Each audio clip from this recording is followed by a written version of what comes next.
reino da vontade humana unida à vontade diabólica, desvendando seus segredos. E Jesus diz a Luísa Picarreta, no Livro do Céu, volume 1: Meus filhos, vocês querem ser bonitos, perfeitos, somente imitando a mim, somente renunciando a si próprios e sua vontade humana rebelde, somente purificando sua vontade humana nas cruzes e sofrimentos. É a única condição que eu peço a vocês. Venham por amor, antes de eu precisar que vocês venham pela dor. Morram para si próprios, neguem a si mesmos, se anulem. Vocês estão alienados. Somente pouquíssimas pessoas, pode-se dizer, nem 1% da humanidade hoje está vivendo na divina vontade.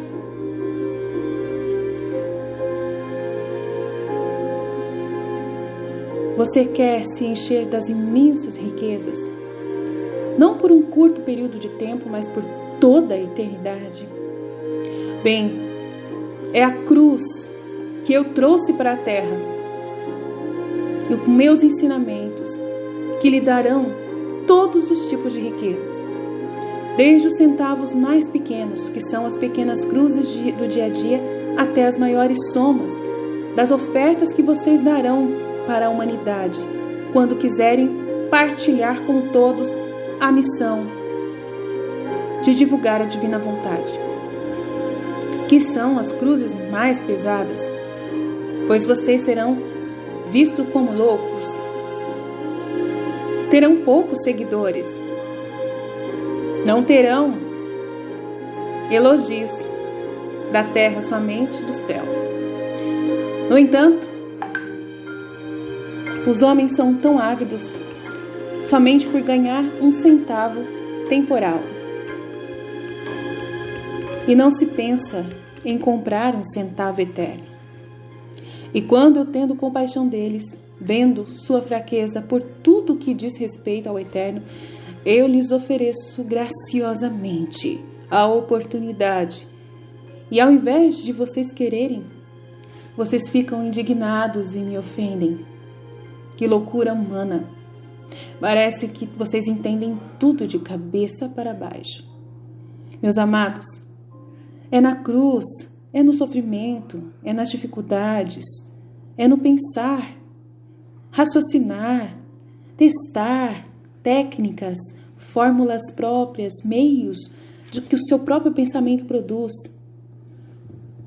É você correr riscos para poder levar as suas inspirações que eu dou para vocês para fora, para se tornarem vida, para serem instrumentos meus na terra, pois toda a sabedoria provém de mim, somente de mim.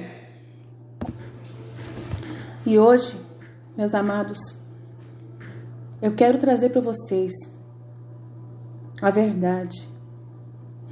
Eu quero contentá-los, informando que aquela cruz que até agora não foi suficiente, porque vocês não entenderam, agora vocês vão aproveitar, vão aceitar essa pandemia, a dificuldade de ficar em casa, de usar máscara, vão aproveitar cada oportunidade que eu lhes der para poderem aproveitar e mudarem suas órbitas, mudarem a direção em que estão caminhando. É a cruz, a vitória, que faz vocês saírem da onda que vocês estão andando na direção do esgoto. Vocês estão indo ladeira abaixo. Imagine-se dentro de uma água suja e lamacenta, podre, de esgoto, descendo em direção ao bueiro. É isso que você está fazendo. Portanto, segure-se na cruz e você não cairá lá no abismo. Levarei-te para o céu, para te mostrar com um penhor de meu amor e de toda a corte celestial. É somente a minha vontade. E farei descer a fim de satisfazer o meu ardente desejo que tenho referente a vocês.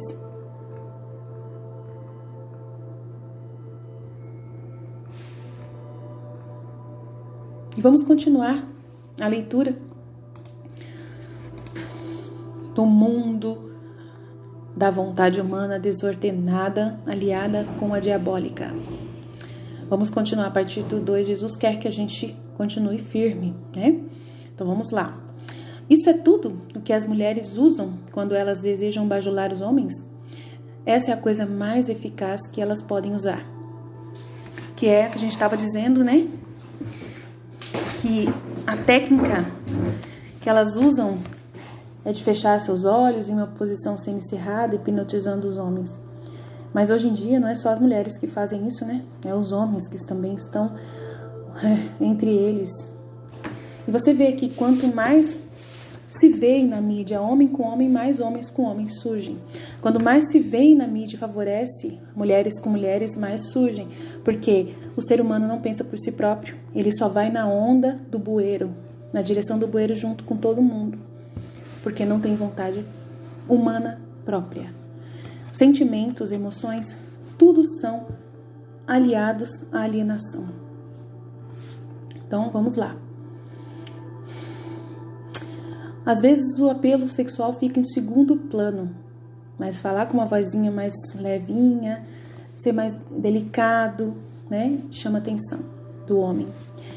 Isso me leva a acreditar, então, que os homens grandes, fortes e espertos podem acabar sendo manipulados pelo uso da bajulação. Da mesma maneira como se fossem criaturas vulneráveis. Isso é possível? Sim, isso é possível. Isso está acontecendo exatamente agora, neste minuto, quando homens e mulheres vêm agindo de forma delicada, né, infrágil, faz com que os homens mais fortes se sintam atraídos. E assim acontece o que a onda está levando a acontecer. Conte mais alguns dos teus truques com os quais você faz com que as pessoas se alienem na vida. Um dos meus mais efetivos instrumentos é o fracasso. A maioria das pessoas começa a se alienar tão logo elas encontram a adversidade e raramente 1 a cada 10.000 permanecerá tentando após fracassar 2 ou 3 vezes, porque elas não gostam de sofrimento. Então, é esse seu negócio induzir as pessoas a fracassarem sempre que você pode. Isso está correto? Sim, isso está correto. O fracasso acaba com a moral, destrói a autoconfiança, liquida com o entusiasmo, enfraquece a imaginação e afasta qualquer tipo de propósito definido, quando não existe.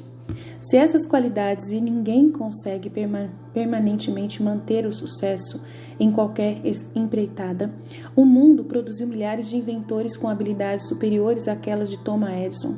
Mas desses homens ninguém ouviu falar, enquanto o nome de Edison se eternizará.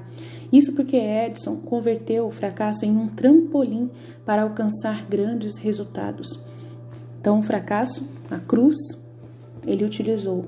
E tem gente que usa a cruz ao contrário do que o próprio Jesus, né, como o próprio Jesus acabou de afirmar no texto que eu acabei de colocar, para alcançar grandes resultados, enquanto os outros utilizam a cruz, o fracasso, como um álibi para não produzir resultados. Coloco a culpa, né, nos fracassos. A capacidade para superar o fracasso sem desencorajar-se, por acaso, é um dos grandes ativos da vontade divina? Sim, e essa mesma qualidade é o verdadeiro ativo que existe no interior de todo ser humano, que é colocado pelo Criador, que faz alcançar eles sucessos fabulosos em qualquer aspecto de suas vidas. Essa afirmação é muito generalista, Sua Majestade. Você não desejaria modificá-la ou reduzi-la um pouco para ter mais precisão? Nenhuma modificação é necessária, porque essa afirmação não é tão vasta.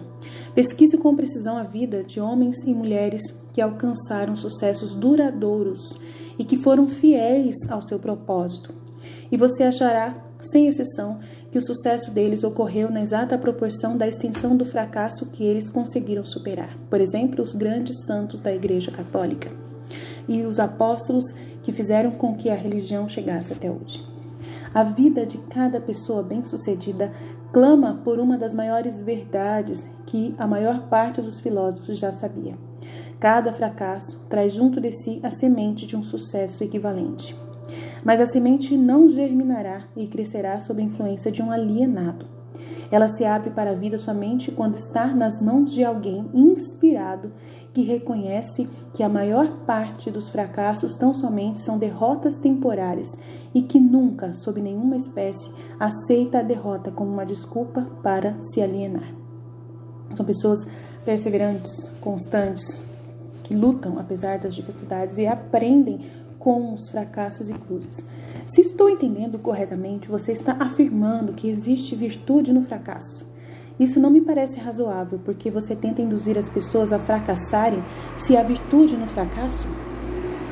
Não há inconsistência nas minhas afirmações. O que parece ser inconsistência, na verdade, é a sua falta de entendimento. O fracasso é uma virtude somente quando ele não leva uma pessoa a desistir de tentar e começar a alienar-se. Induzo tantas pessoas quantas eu posso a fracassarem e tantas vezes quantas posso, pela simples razão de que raramente 1 em cada 10.000 permanecerá tentando após cair 2 ou 3 vezes. Não estou preocupado com os poucos que convertem os fracassos em alavancas para o sucesso, porque de qualquer forma eles pertencem à minha oposição, à divina vontade. Eles não são alienados, por isso estão fora do meu alcance. A explicação clareia o assunto. Agora vamos em frente e me conte alguns dos seus truques maiores através dos quais você induz as pessoas a se alienarem. Outro dos meus mais efetivos truques é conhecido para você como propaganda. Esse é o instrumento de maior valor para mim ao fazer com que as pessoas matem umas às outras sob o disfarce da guerra. A esperteza desse truque consiste basicamente pela sutileza com a qual eu a uso. Misturo propaganda com notícias do mundo, com música, com cultura, com criatividade humana. Ensino isso nas escolas públicas ou privadas. Vejo que a propaganda sempre acha o seu caminho no púlpito. Coloco cor nos filmes animados com ela, faço com que ela entre em cada casa, onde tenha um rádio ligado ou uma TV ligada. Faço com que ela esteja nos quadros negros, jornais, programas de rádio, internet, sites, blogs, todo tipo de canal de entretenimento. Eu a espalho em todos os lugares onde as pessoas trabalham e fazem negócios. Eu uso a propaganda para encher as salas dos tribunais das varas de família, principalmente quando se trata de divórcio. Também faço com que a propaganda sirva para destruir os negócios e a indústria. Na verdade, a propaganda é o meu principal instrumento para iniciar as corridas aos bancos. Meus propagandistas cobrem o mundo de forma tão eficaz e tão completa que consigo iniciar epidemias de doenças, incitar os líderes para a guerra ou fazer com que os negócios entrem em pânico por causa das bolsas, sem ninguém saber por onde isso começou.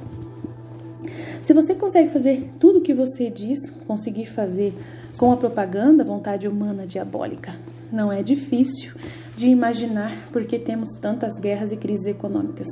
Dê-me uma descrição simples do que você quer dizer com o termo propaganda. Apenas diga o que é e como ela trabalha. Desejo saber particularmente como você faz com que as pessoas se alienem através do uso desse instrumento diabólico. Propaganda é qualquer instrumento, plano ou método pelo qual as pessoas podem ser influenciadas sem saber que estão sendo influenciadas ou até mesmo a fonte dessa influência. Propaganda é usada nos negócios com o principal objetivo de desencorajar a concorrência. Empregadores a usam para ganhar vantagem sobre seus empregados. Os empregados retalham usando a propaganda para ganhar vantagem sobre os seus empregadores. Na verdade, ela é usada tão universalmente e através de uma técnica tão bonita e delicada que mesmo quando é detectada, ela parece inofensiva. Mas hoje em dia, cada um que tem um smartphone com internet nas mãos faz propaganda e destrói o mundo se achar que é possível. Eu suponho que alguns dos seus garotos, servos, neste exato momento estão engajados em preparar as mentes de toda a raça humana para se alienarem e acertar alguma forma de ditadura. Conte-me como isso acontece. Sim, são milhões dos meus servos que estão preparando, homens, seres humanos alienados, que estão preparando os americanos e toda a raça humana, chineses, brasileiros, europeus, asiáticos, todos, árabes, em todo o mundo, para se tornarem hitlerizados. Meus melhores garotos servos estão trabalhando através da política e da organização das Nações Unidas. Nós temos a intenção de assumir o mundo inteiro por meio de controle mundial, ao invés de armas. Todo o poder, são tão fortes que o mundo jamais aceitaria o choque de ver sua forma de governo modificada com a ajuda de armas ou tanques de guerra. Então, os nossos garotos da propaganda estão servindo a eles uma dieta que todos engolirão, preparando uma luta entre empregadores e empregados, entre empresas e funcionários, entre professores e alunos, pais e filhos e assim por diante. E fazendo com que o governo se volte contra a indústria, contra o comércio, contra a liberdade de expressão, contra a autonomia humana e liberdade. Tudo fazendo com que acreditem que os seus direitos estão sendo preservados. Em volta disso, achando que nós iremos governar escondido, fazendo com que todos os direitos sejam preservados. Dessa forma, iremos dominar o mundo inteiro. Quando a propaganda tiver feito seu trabalho por completo, um dos meus garotos servirá como um ditador, o anticristo. E os 9 velhos da sua Suprema Corte, ou 12, não sei quantos, com suas tolas noções de Constituição partirão. Todos terão um emprego e serão alimentados a partir dos cofres de um governo único. Quando as barrigas dos homens estiverem cheias, eles se alienam livremente.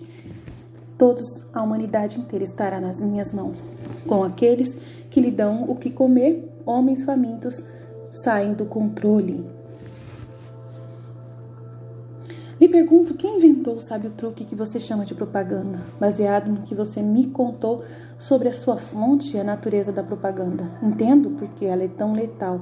Somente alguém tão esperto quanto a sua majestade poderia ter inventado tal instrumento que ferisse a razão, destronasse a vontade própria humana e seduzisse homens para o hábito da alienação. Por que você não usa o poder da propaganda para ganhar controle das suas vítimas em vez de subjugá-las através do medo e aniquilá-las através dessa guerra propagandista? O que é o medo da vontade humana diabólica, sendo pela propaganda, senão pela propaganda que é feito? Você não observou a minha técnica cuidadosamente, ou teria visto que sou o maior propagandista do mundo. Eu nunca alcanço um fim por meios diretos. Se porventura posso alcançar esse mesmo fim através de modos sutis e evasivos. O que você supõe que eu esteja usando quando planto ideias negativas nas mentes dos homens e ganho controle sobre eles através do que eles acreditam serem suas próprias ideias? Como você chamaria isso a não ser a mais sábia de todas as formas de propaganda? Então, assim, vamos dizer que você é esse pecado original, vontade humana, diabólica. E você reina nessa terra, como Deus, Jesus mesmo disse, que o mundo jaz do maligno, Então, essa vontade humana unida com a vontade diabólica que está reinando, na verdade. É isso que você está dizendo. E você utiliza desse sistema, desses modos sutis e evasivos para poder ganhar o controle humano total. Porque você está unido à humanidade. Você está unido à força humana desde o princípio. Por certo, você não vai me contar que destrói as pessoas com sua própria ajuda, com a ajuda delas, sem elas notarem. É isso que você está fazendo? Isso é exatamente o desejo que você entenda, que eu desejo que você entenda. Além disso, mostrarei a você exatamente como esse truque foi realizado em Eva e está sendo realizado até hoje. Agora nós estamos chegando a algum lugar. Como exatamente você converte seres humanos em propagandistas e trabalhadores escravos seus e os seduz a se auto-aprisionarem-se? Conte-me essa história com todos os detalhes sórdidos. Essa é a parte mais importante da sua confissão e estou muito ansioso para ganhar o controle do seu segredo. Ao mesmo tempo, não posso culpá-lo por tentar enrolar nessa resposta, porque ambos sabemos que ela fará com que milhões de vítimas inocentes do seu controle passem a pensar e, consequentemente, fiquem fora do seu alcance. Você também sabe que a sua resposta protegerá outros incontáveis milhões de seres humanos que ainda não nasceram. As suas deduções estão corretas. Essa parte da minha confissão me fará mais estragos do que todo o resto que eu farei. Para entender o seu problema de uma maneira melhor, podemos dizer que essa parte da sua confissão salvará milhões de pessoas do seu controle. Tudo o que eu posso dizer é que você me colocou numa situação infernal. Agora, você deve saber como milhões de suas vítimas se sentem. Vamos em frente. Faço a minha primeira entrada na mente de um indivíduo subornando. Leia como eu fiz com Eva.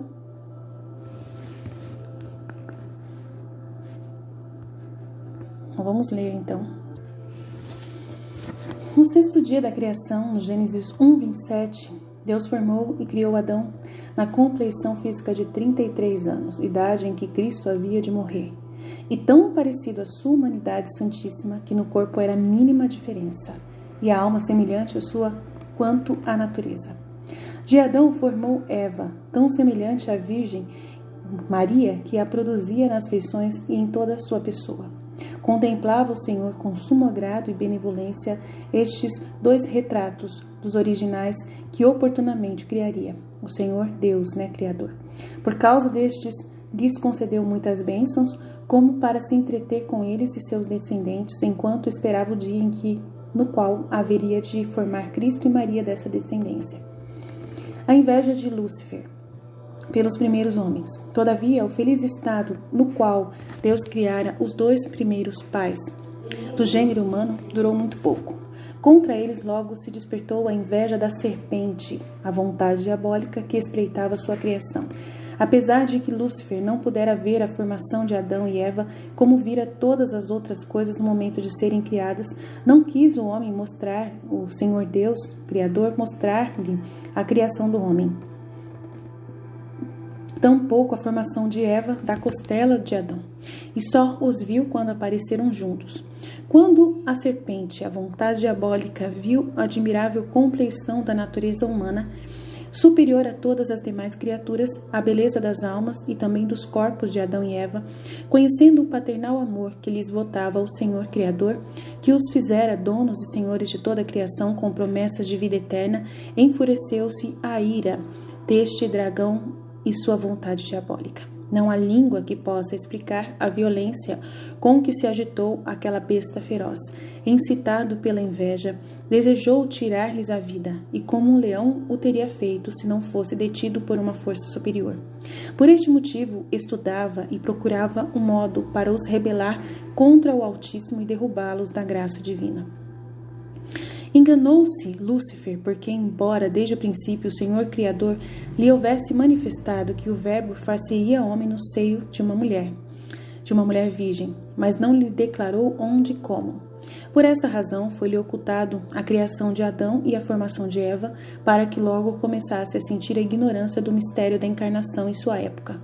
Como o ódio do demônio visava principalmente Cristo e Maria, começou a suspeitar-se, por acaso, se Adão teria saído de Eva, e sendo ela a mãe e ele o verbo humanado. Essa suspeita crescia no demônio por sentir a força divina que o impedia de atentar contra a vida deles. Mas, por outro lado, conheceu os preceitos que Deus lhes impôs, descobrindo-os, ouvindo Adão e Eva falarem sobre isso, em sua vontade humana. Pouco a pouco se lhe desfazia a dúvida, pôs-se a escutar as conversas dos dois pais, que viviam na vontade humana unida com a vontade divina, sondando sua natureza humana, começando logo como o faminto leão a rodeá-los, procurando entrada pelas inclinações de suas vontades que percebia em cada um deles. Antes, porém, de se desenganar totalmente, sempre vacilava entre o ódio contra Cristo e Maria, que é a Virgem, e o temor de ser por eles vencido. Acima de tudo, temia a vergonha de ser subjugado pela Virgem e ser por ela ser pura criatura humana sem divindade. Reparando, pois, no preceito que Adão e Eva receberam, o preceito de não comerem do fruto da árvore do bem e do mal, armado com a mentira, entrou a tentá-los. E essa tentação é justamente o suborno que eu utilizo. Além disso, alimentava com essa extrema indignação desde o sinal que havia visto no céu e a ameaça que Deus me fizera por meio daquela mulher de que ela pisaria a minha cabeça. Tudo isto levou-me a cometer Eva e não Adão. Antes de me mostrar, insuflei-lhe muitos pensamentos, vivos e desordenadas imaginações para encontrá-la perturbada e preparada. Como noutra parte já escrevi sobre isto, não me alongo, aí é a autora que está falando aqui. Basta agora para o meu intenso saber o que dizem as Santas Escrituras, que tomou a forma de serpente. Então, vontade diabólica, tomei a forma de serpente e falei a Eva que imprudentemente veio entabular conversa através do suborno. E ouvindo-me, respondia-me e passou a me dar crédito, e daqui começou a pensar em violar o preceito. Por fim, persuadiu o marido que também o violasse, para dano seu e de todos os seres humanos, e sua vontade humana vencer, junto com a minha vontade, através do suborno. Então, qual foi o suborno que é, que vocês, abrindo os olhos, vocês serão como deuses? Aí foi o que precisava, enganar. E como você usa como um suborno? Uso muitas coisas. Todas elas têm que ser coisas prazerosas, atrativas para a visão humana, que os indivíduos cobiçam. Usa o mesmo tipo de propina que indivíduos usam quando subornam uns aos outros. Isto é, uso como suborno as coisas como a maioria das pessoas querem, as coisas que a maioria das pessoas querem.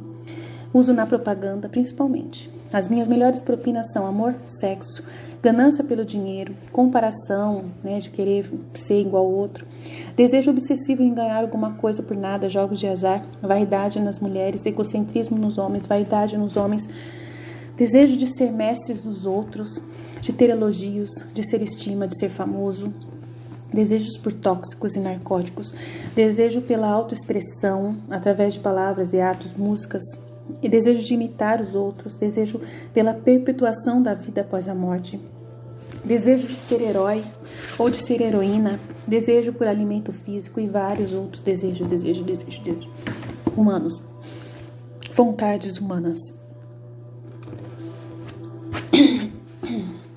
Essa é uma lista muito interessante de subornos, Sua Majestade. E você usa outros? Sim, muitos outros. Mas esses são os meus favoritos. Através da combinação de alguns deles, consigo entrar na mente de qualquer ser humano, independentemente da idade, e consigo permanecer em possessão da sua mente até a sua morte. Isso significa que esses subornos são as chaves pelas quais você consegue silenciosamente destrancar a porta de entrada de qualquer mente que você escolher. É exatamente isso que eu quero dizer, e é exatamente isso que eu posso fazer. O que acontece quando você entra na mente de uma pessoa que ainda não está no hábito da alienação, mas pertence à classe dos 98% dos seres humanos que são alienados em potencial? Trabalho imediatamente para ocupar o máximo que eu conseguir da mente dessa pessoa.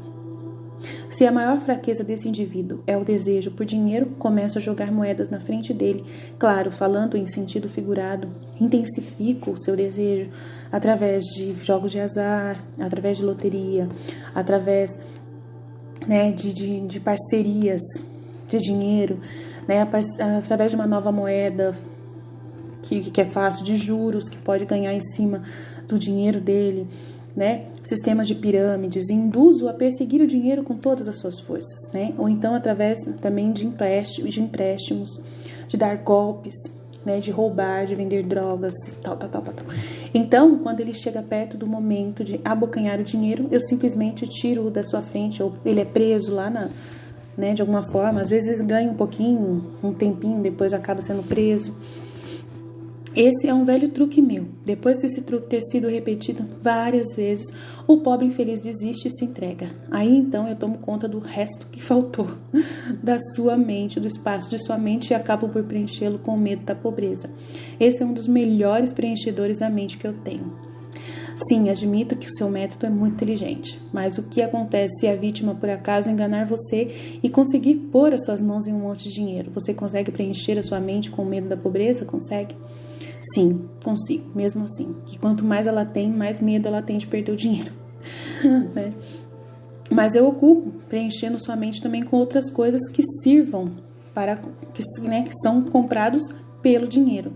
Se a minha vítima conseguir alcançar e for bem sucedida no seu desejo por dinheiro e ter muito dinheiro, começa a induzi-la com todas as outras coisas que ela pode comprar com esse dinheiro. Por exemplo, faz com que ela consuma alimentos altamente calóricos, isso reduz a sua capacidade de pensamento, coloca o seu coração em risco e começa um caminho para a alienação.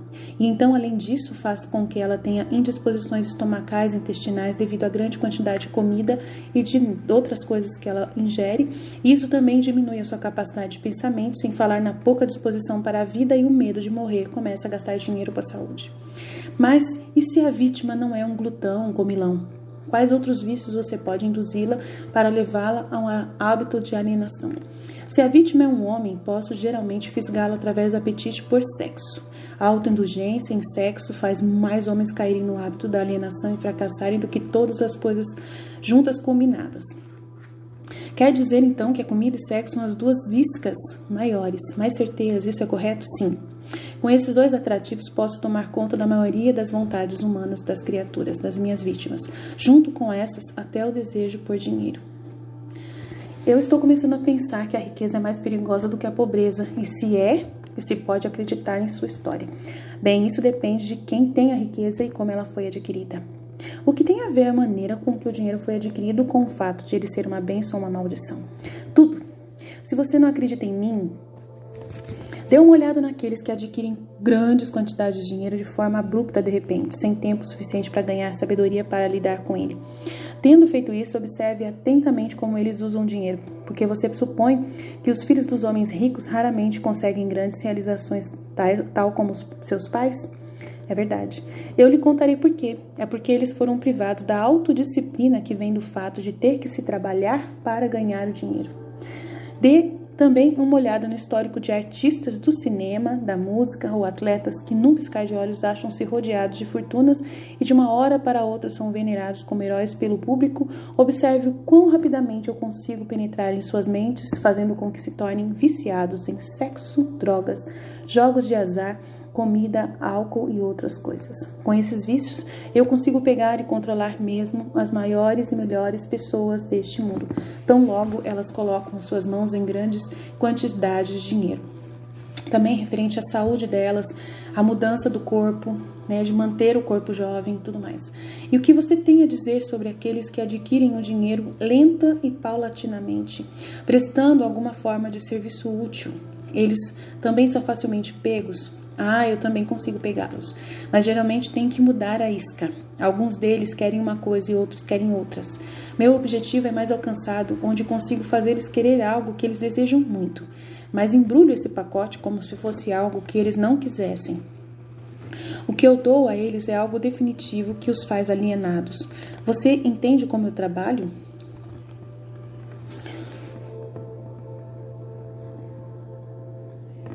O seu trabalho é muito inteligente, então você, nesse conteúdo, você, uma pessoa que ela tem um objetivo, que ela ganha o dinheiro direitinho, né? Você coloca de repente o desejo por um filho, uma mulher no meio do caminho e acaba vindo, né, o desejo que ele tem misturado com uma coisa que ele não tem.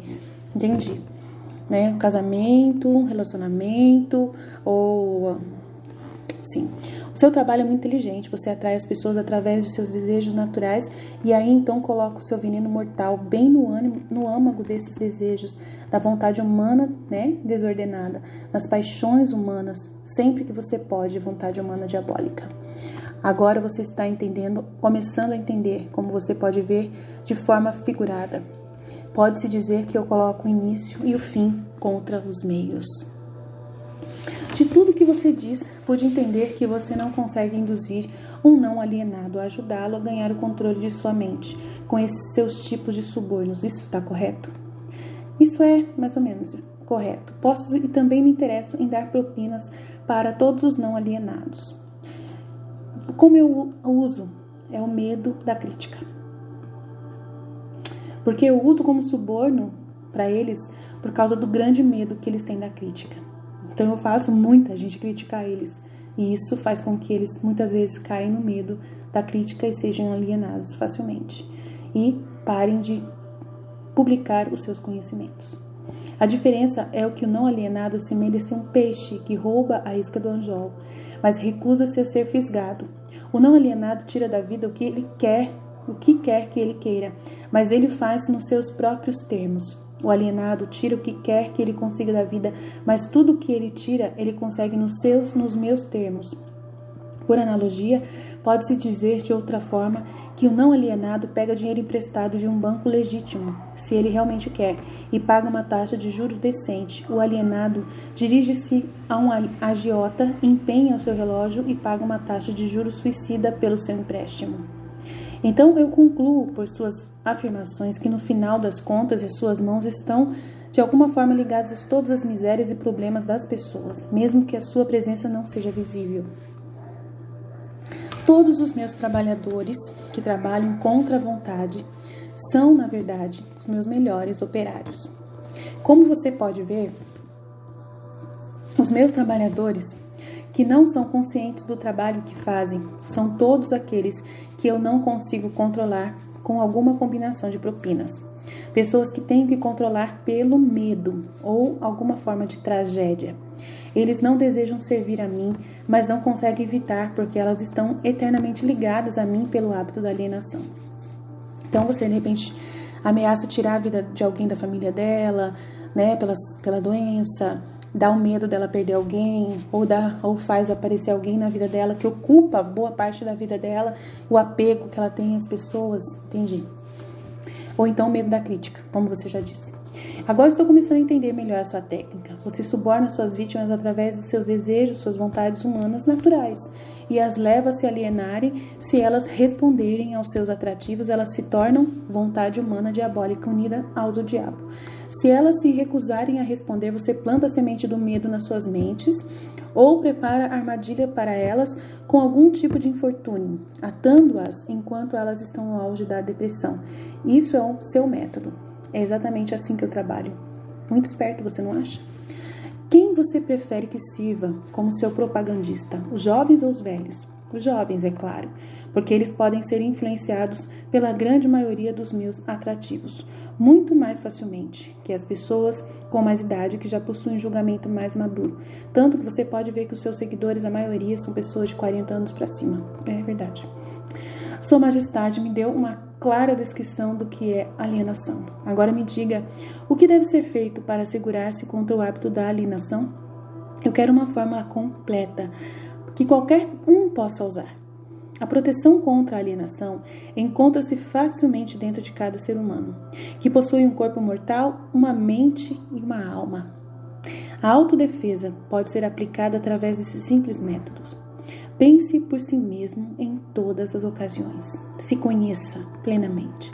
Pelo fato de que aos seres humanos não é dado o controle completo sobre nada, porque é Deus que é realmente a divina vontade que realmente reina nessa terra. E pensar com seus próprios pensamentos é algo muito significativo, porque a divina vontade vai aparecer e começar a pensar junto com eles, inspirando eles ao pensamento dela, junto, unido ao dele. Decida definitivamente o que você quer da vida. Então crie um plano de ação com propósitos definidos, orientados pela inspiração divina. Para alcançá-lo, esteja disposto a sacrificar tudo mais, se necessário, antes de aceitar uma derrota permanente. Analise as derrotas temporárias, não importando de qual natureza ou causa, e extraia dessas derrotas a semente de uma vantagem equivalente. Esteja disposto a prestar um serviço útil, equivalente ao valor de todas as coisas materiais que você demanda na vida. E não esqueça que você deve prestar o serviço primeiro, sem esperar nada em troca, para depois receber no futuro ou de Deus a sua recompensa.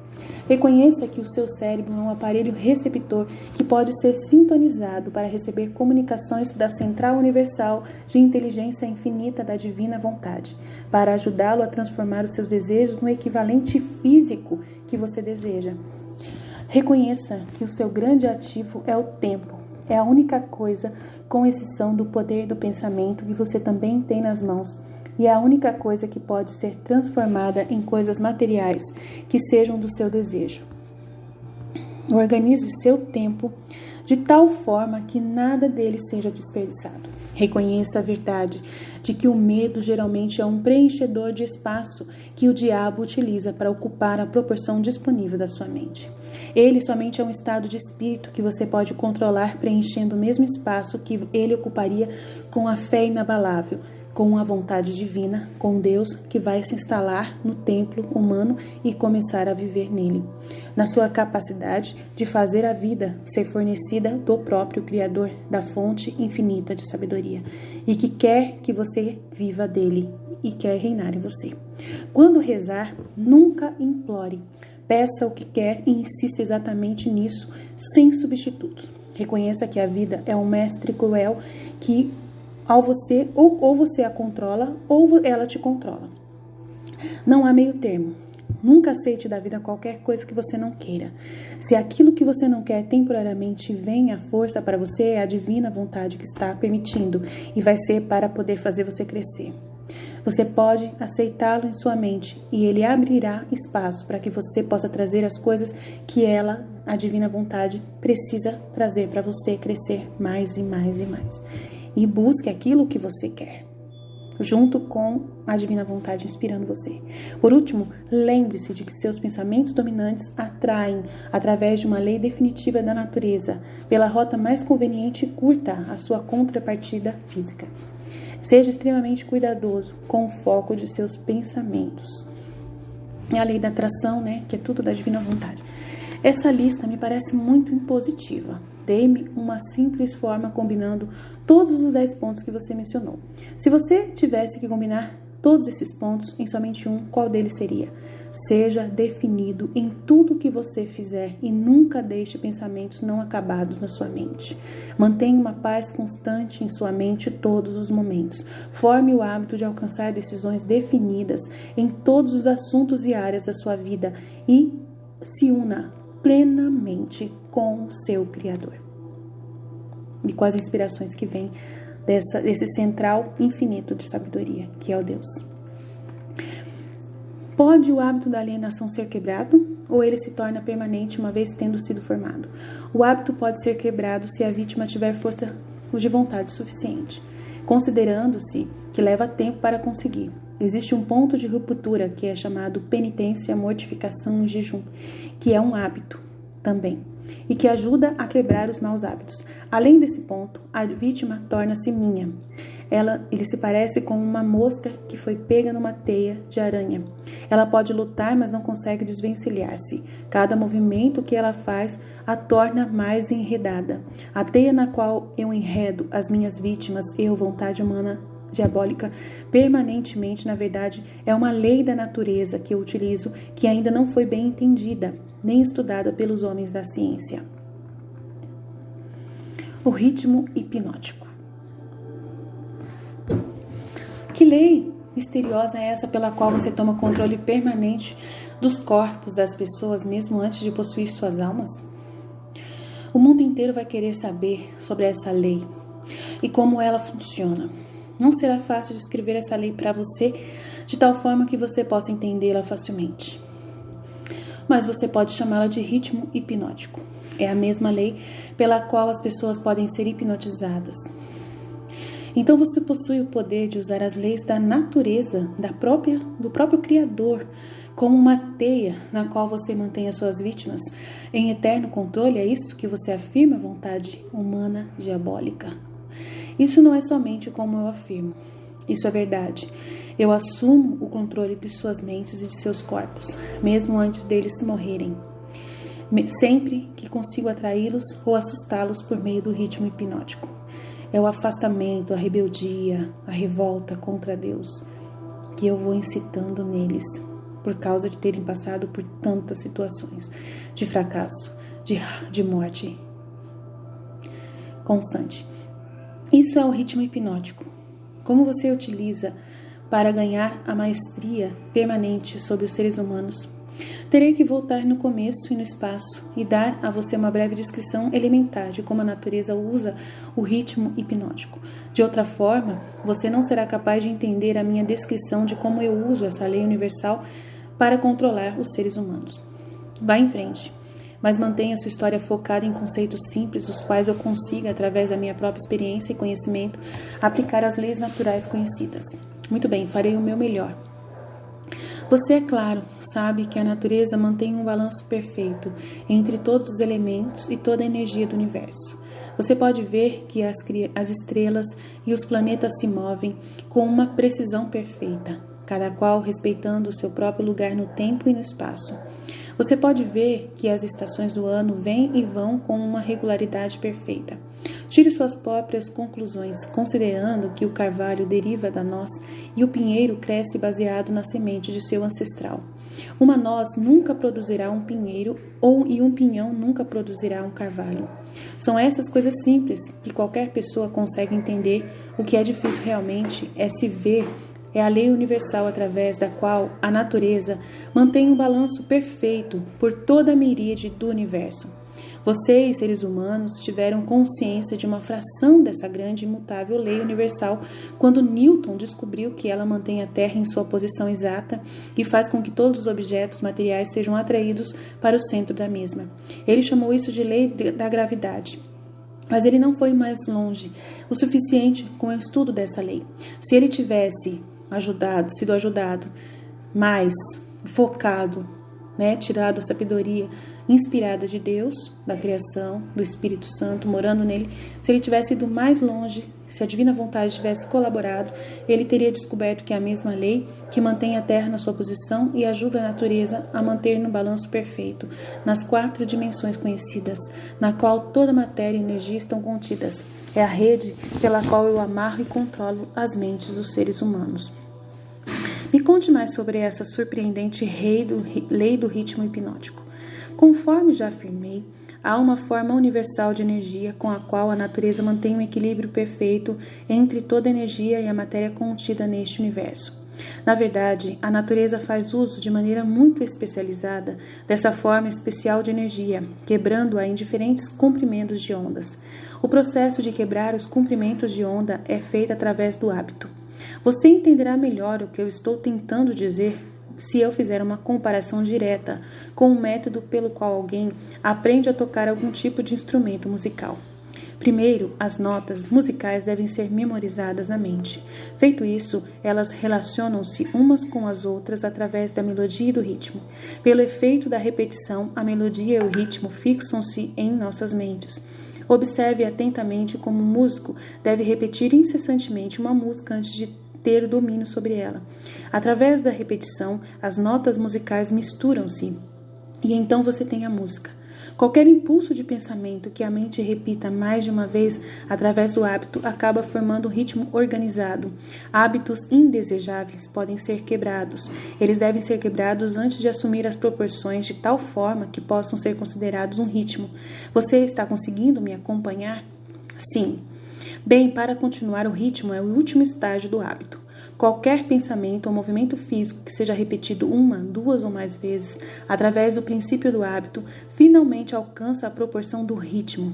Então o hábito, a partir desse momento, não pode ser quebrado, porque a natureza o assume e o transforma em algo permanente.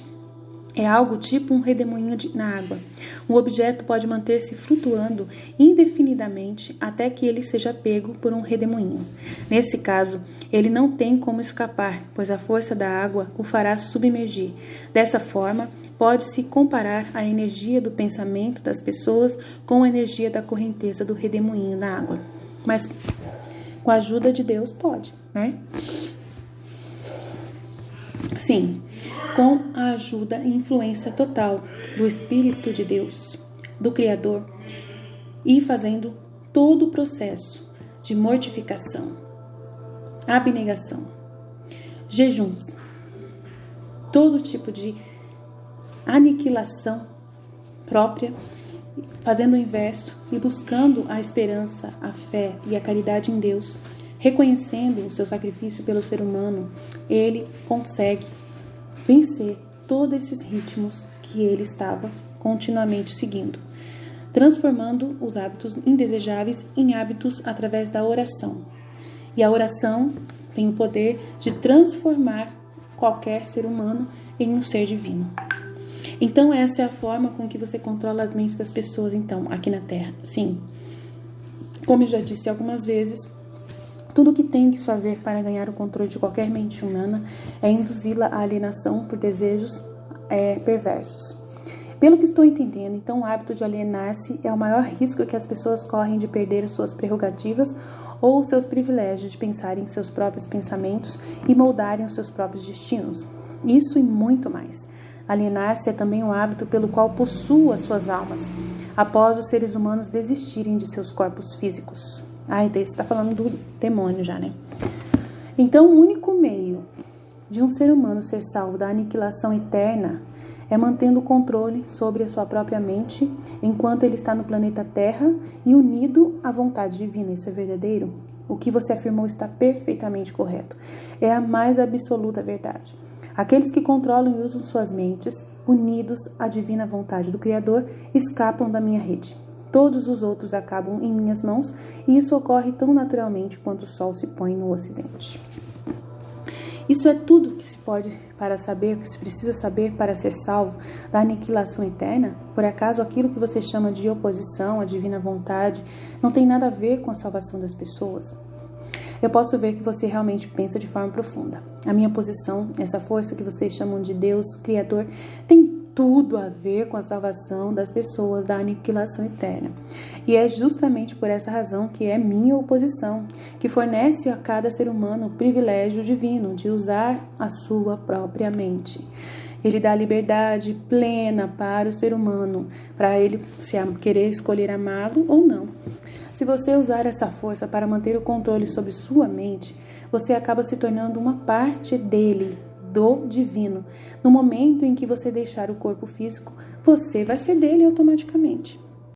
Se você por acaso negligenciar esse uso da sua mente e querer se afastar definitivamente do Criador, então eu assumo o controle e o privilégio de tomar pela sua negligência através da lei do ritmo hipnótico. E começa aqui na Terra mesmo, né? O quanto de uma pessoa você toma conta quando você a possui. Tudo o que sobra depois que ela deixar de controlar e usar a sua mente própria. Em outras palavras, quando você ganha o controle de uma pessoa, você toma conta de toda a sua individualidade até o momento em que ela deixa de usar a sua própria mente, se isso está correto? Essa é a forma com que eu trabalho. O que você faz com as pessoas que você controla antes da morte? O que de útil essas pessoas fazem para você enquanto elas vivem? Eu as uso o que sobrou delas e depois que tomo conta de sua mente, essas pessoas tornam-se as minhas propagandistas e me ajudam a preparar as mentes de outras pessoas para que entrem no hábito da alienação. Eu as mantenho presas nos prazeres que elas gostam e elas fazem o que eu quero. Você não apenas engana as pessoas destruindo os seus poderes para controlar suas próprias mentes, mas as usa para ajudá-lo no trabalho de buscar as outras. Sim, não deixe passar nenhuma oportunidade. Vamos voltar para o assunto do ritmo hipnótico. Conte-me mais como essa lei funciona. Mostre que como você usa os indivíduos para ajudar a ganhar o controle sobre outros. Quero saber algo de tal forma que você me mostre a maneira mais efetiva com que você usa o ritmo hipnótico. Ah, isso é fácil. A coisa que eu mais gosto, na verdade, é preencher as mentes das pessoas com medo. Uma vez feito isso, não encontro nenhuma dificuldade em fazê-la alienar-se. Após, ela fica presa na minha rede através do ritmo hipnótico. Que tipo de medo humano melhor serve ao seu objetivo? O medo da morte. Por que o medo da morte é a sua arma favorita? Porque, na verdade, ninguém sabe, de acordo com as leis naturais do universo, ninguém consegue provar definitivamente o que acontece após a morte. Essa incerteza causa arrepios em todas as pessoas. As pessoas que se deixam tomar conta por esse medo, qualquer tipo de medo, recusam-se a usar as suas mentes e começam, nesse momento, a alienar-se. Eventualmente, elas alienam-se no redemoinho do ritmo hipnótico, do qual poderão nunca escapar. Então você não se preocupa com os líderes religiosos que pensam ou falam do diabo, do pecado, quando eles falam disso e da morte. Não, contanto que eles digam alguma coisa. Se as igrejas parassem de falar sobre o diabo e o pecado, a minha causa sofreria uma grande revés.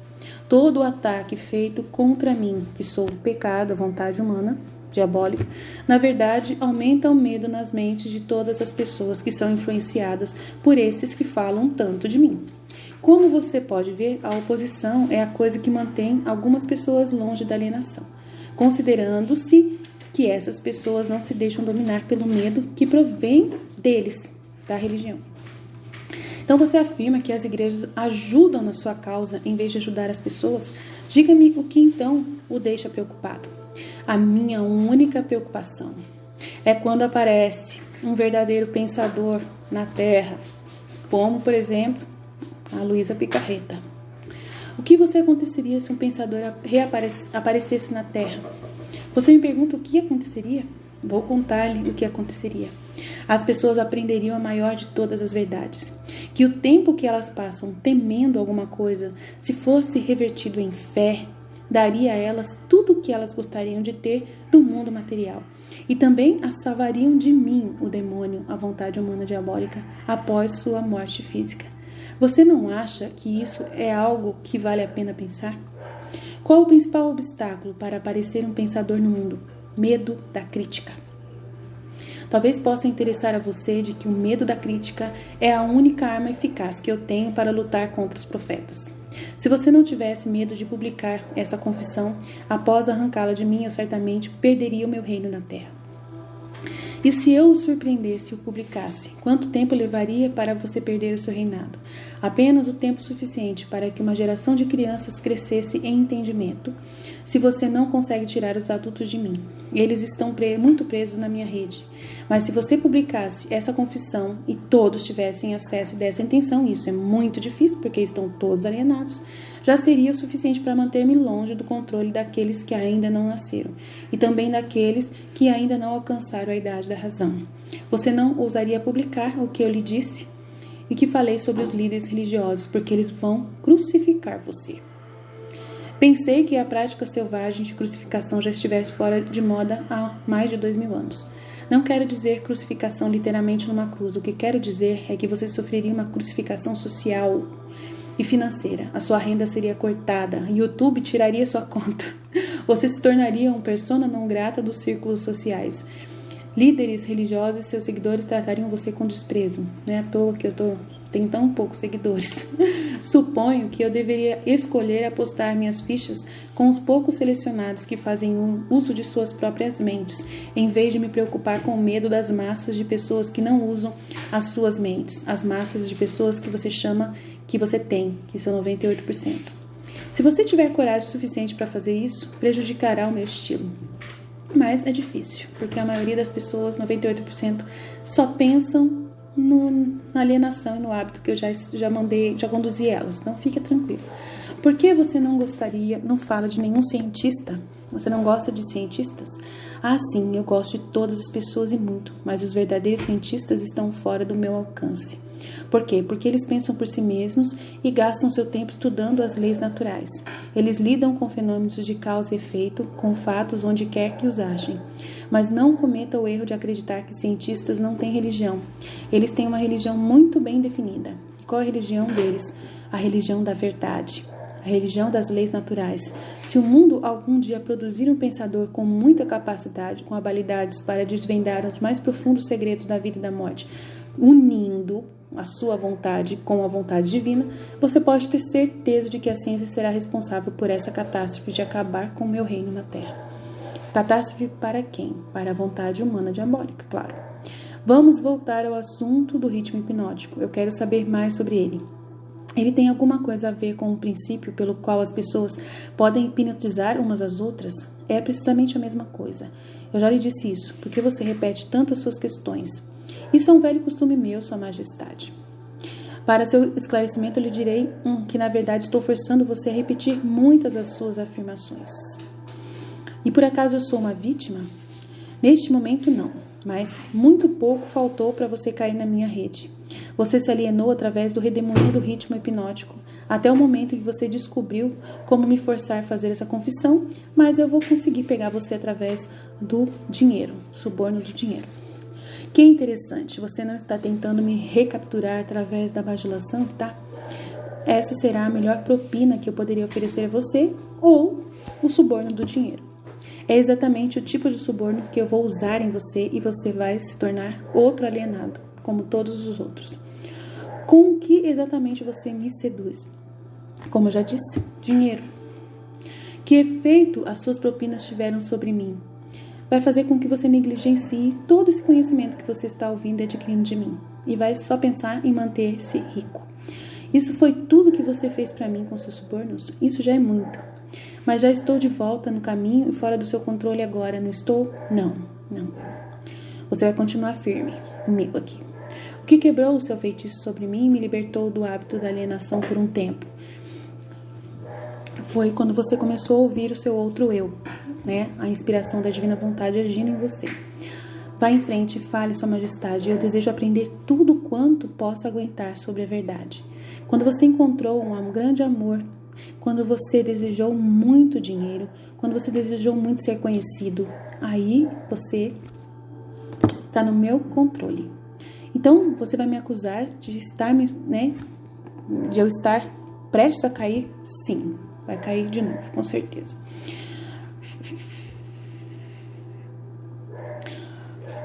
Estou começando a entender algo importante. Estou começando a entender o que queria dizer aquela passagem da Bíblia que dizia de forma enfática: quando 2 ou mais reunirem-se e pedirem por qualquer coisa em meu nome, lhes será concedido, é verdade? Então, que 2 mentes são melhores do que uma? Não, somente é verdade, mas é necessário antes que alguém consiga continuamente contatar a grande central da inteligência finita da divina vontade, que conhece tudo o que é, o que foi e o que será. Quando uma pessoa tem o conhecimento do central inteligência, ela consegue ajudar outras pessoas a pensar da mesma forma.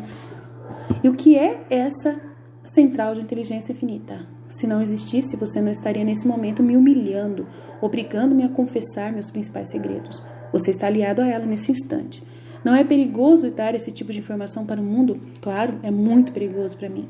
Se eu fosse você, não entregaria esse tipo de informação. Vamos voltar agora para a técnica através da qual você faz com que suas vítimas caiam no hábito da alienação. Qual o primeiro passo que um alienado deve dar para quebrar o hábito diabólico? Um desejo ardente de quebrá-lo. E esse desejo é através do amor de Deus. Você com certeza sabe que ninguém pode ser hipnotizado por outra pessoa sem estar consciente e apto a ser hipnotizado. Essa consciência pode assumir a forma de indiferença em relação à vida, geralmente por falta de ambição, medo, falta de definição de propósito definido e muitas outras coisas. A natureza não precisa do consentimento de ninguém para fazer uma pessoa cair sob o feitiço do ritmo hipnótico. Tudo o que ela precisa é achar essa pessoa desprevenida, através de qualquer forma que ela negligencie de usar sua própria mente. Lembre-se disto: o que quer que você tenha, ou você usa ou você perde. Todas as tentativas bem-sucedidas de quebrar o hábito da alienação devem ser feitas antes que a natureza a transforme em um hábito permanente através do ritmo hipnótico. Pelo que estou entendendo, o ritmo hipnótico é uma lei natural através da qual a natureza fixa a vibração de todos os ambientes. Isso é verdade? Sim, a natureza usa o ritmo hipnótico para fazer os pensamentos dominantes de uma pessoa, que são negativos, os seus hábitos de pensamentos negativos se tornarem permanentes nela. É por isso que a pobreza é uma doença. A natureza a faz dessa forma, fixando permanentemente os hábitos de pensamentos negativos de todos que aceitam a pobreza como uma circunstância inevitável. Através dessa mesma lei do ritmo hipnótico, a natureza também fixará permanentemente pensamentos positivos de crescimento, de prosperidade, que talvez você entenda a melhor forma com que o ritmo hipnótico trabalha se eu lhe disser que sua natureza é fixar permanentemente todos os hábitos, sejam eles mentais ou físicos. Se sua mente teme a pobreza, a sua mente atrairá a pobreza. Se sua mente deseja a riqueza, desde que seja para fins bons, e espera por ela, e a divina vontade colabora, a sua mente atrairá os equivalentes físicos e financeiros da riqueza que você precisa. Isso está em concordância com uma lei imutável da natureza. O escritor daquela frase na Bíblia, o que quer que um homem plante, ele colherá. Tem em mente essa lei da natureza? Ele não poderia ter nada além disso em sua mente. A afirmação é verdadeira. Você pode ver evidências dessa verdade em todas as relações humanas. É por isso que o homem que forma o hábito de alienar-se através da vida deve aceitar o que quer que chegue em suas mãos. Isso está correto? Isso está absolutamente correto. A vida paga o alienado pelo seu próprio preço, em seus próprios termos. O não alienado faz a vida pagar nos seus termos, se tiver unido à divina vontade. Por acaso a questão da moral não entra no que se consegue da vida? Para falar a verdade, a única razão em que entra a moral é que ela tem uma influência direta nos pensamentos de uma pessoa. Ninguém consegue o que quer da vida meramente sendo bom, se é que você está querendo saber. Não estou entendendo isso, a parte. Não. Acho que não. Entendo o que você quer dizer. Estamos todos onde estamos e somos o que somos pelos nossos feitos e nossos pensamentos. Não exatamente. Você está onde está e você é o que é por causa de seus pensamentos e de suas ações. Ah, tá. Então isso que chamam de sorte não existe? Não, enfaticamente não. As circunstâncias que as pessoas não entendem são classificadas sob o título de sorte. Por trás de toda a realidade existe uma causa. Muitas vezes a causa está tão longe do efeito que a circunstância pode ser explicada somente atribuindo-se à sorte. A natureza não reconhece tal lei como sorte. É uma hipótese feita pelo homem, com a qual ele explica as coisas que ele não entende. Os termos sorte e milagre são irmãos gêmeos. Nenhum dos dois possui uma existência real. Ah, existe sim. É porque aqui é um livro que é o bicho que está falando. Então, ele não vai falar do milagre. Com certeza existe milagre sim, exceto na imaginação das pessoas. Ambos são usados para explicar aquilo que as pessoas não entendem. Lembre-se disso. Tudo que possui uma existência real pode ser provado como tal. Mantenha essa verdade na sua mente e você se tornará um pensador mais profundo. Não, o pensador mais profundo é aquele que acredita no milagre e a influência da divina vontade, que traz, sim, o equivalente físico, sim, de acordo com os pensamentos perseverantes e confiança e esperança, fé e amor que fazem a pessoa permanecer constante apesar das cruzes e sofrimentos. O que é mais importante, pensamentos ou atos? Todos os atos seguem pensamentos. Não existe feitos sem antes ter havido um padrão de pensamento que o antecedesse. Além disso, todos os pensamentos têm uma tendência de se tornarem a sua contrapartida física. Os pensamentos dominantes, que são aqueles que uma pessoa mistura com as emoções, desejos, esperança, fé, medo, ódio, ganância, entusiasmo, eles não apenas têm a tendência de se tornarem o seu equivalente físico, como estão fadados a se tornarem o equivalente físico. Isso me leva a lhe pedir que me conte mais sobre sua pessoa, onde, além das mentes das pessoas, você se fixa e realiza seus planos. Opero onde quer que haja algo que eu possa controlar e me apropriar. Já lhe disse que eu sou uma porção negativa. do pensamento humano diabólico. Sou a explosão do raio. Sou a dor da doença e o sofrimento físico quando eu quero. Sou o general que não é visto na guerra quando eu quero.